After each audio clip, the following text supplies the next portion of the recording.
You can just imagine Bryan Singer feeling like Apocalypse going into the latest X-Men movie. Everything Bryan Singer had built had fallen, and from the ashes of his timeline, he was going to build a better one. And then he made this. Yeah, it's bad. I'm Alex from WhatCulture.com, and here are 3 ups and 7 downs from X-Men Apocalypse.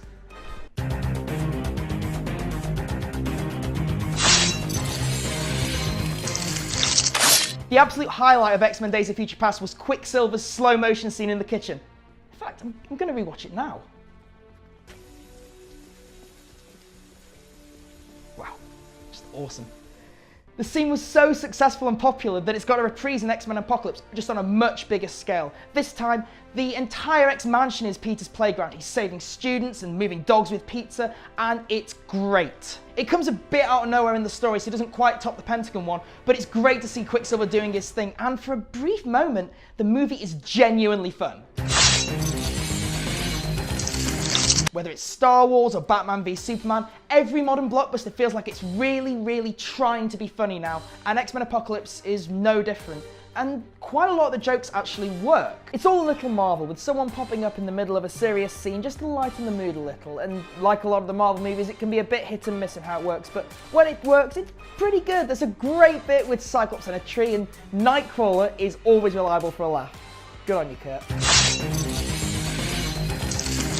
Above all, the thing I liked most about the movie was its campy tone. We're talking about a movie where a bunch of teenagers who shoot various coloured beams out of themselves are taking on a near god who's 10,000 years old.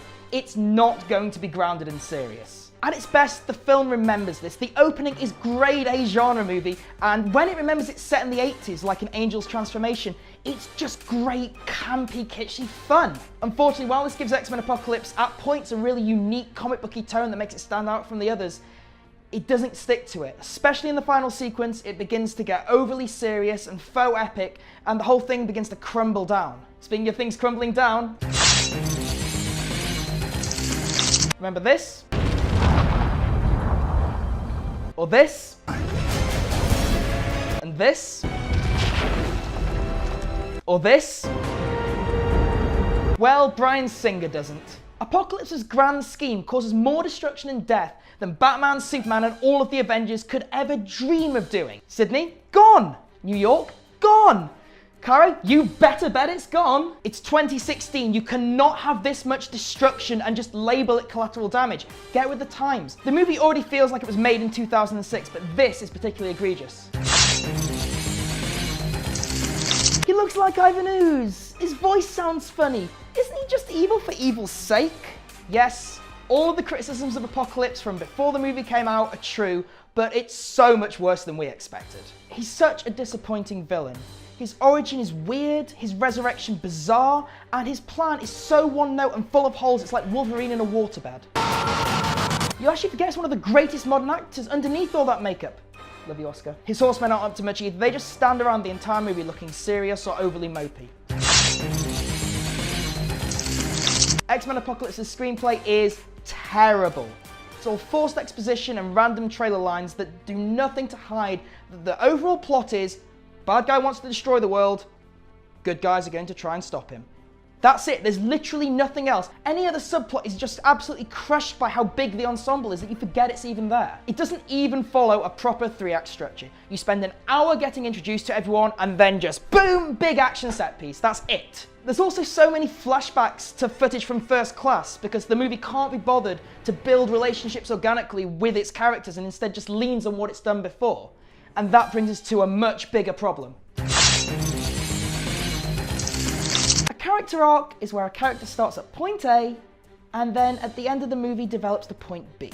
X-Men Apocalypse understands this, but misses that there's meant to be something in the middle. Pretty much every character has a goal set out for them at the start and then gets it at the end. They don't do anything to earn it, it's not brought up during the story, it just happens. During the finale, there's so many payoffs of things from that first act that haven't been brought up at all in the preceding hour. The only one who gets close to proper development is Magneto, and that's only because Fassbender's such a good actor he can make up for the screenplay.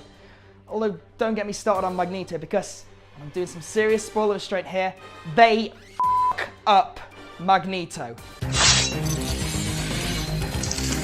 So So yeah, the script's terrible and the characters are boring, but at least we've got some great actors. McAvoy, Fassbender, Isaac, the kid off EastEnders. Unfortunately, there's one who doesn't quite live up to the rest. Sophie Turner as Jean Grey. She's always been a bit breathless in Game of Thrones, but that kind of works when you've got a character as unlucky as Sansa Stark. For Jean Grey, it doesn't. She talks with this weird, generic American accent, and everything is so pained, whether she's flirting with a future husband or dreaming of impending doom. I am no longer excited for the Dark Phoenix saga. That's a real shame. No matter what Hollywood keeps telling you, CGI is not photorealistic yet.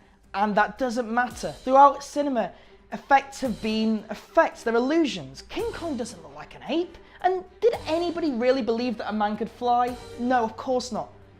But can you at least try? I know Civil War had a few flubs in the green screen in its airport scene, but nothing in X-Men Apocalypse looks remotely believable, not a single shot. Fake as f***.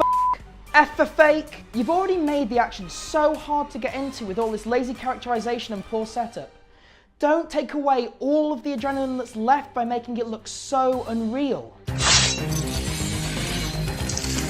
Remember Days of Future Past? That was great! And what was so good about it is that Bryan Singer managed to wipe away all the movies he wasn't involved in, the ones, and destroy all of the plot holes that had plagued the X-Men series. What does he do with Apocalypse? He makes another one and introduces a bunch of plot holes.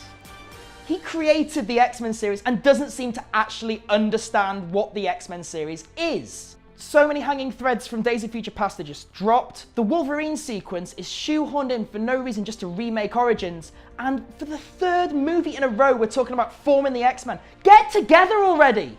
X-Men Apocalypse could have been amazing. It's got a world-class cast, it's got an excellent director, and the series has been running long enough now that it has the ability to be a unique presence in the very saturated superhero landscape. Instead, Bryan Singer took a bunch of ideas and, because he's probably not going to come back to this due to prior commitments, just threw them at the wall and see what stuck. Very little of it did. Its only real success is setting the franchise back about 10 years. It's a bad movie, yes, but above all, it's a big disappointment. So that was X-Men Apocalypse. What did you think? Let us know down in the comments. Be sure to subscribe to the channel and you can follow me on Twitter here.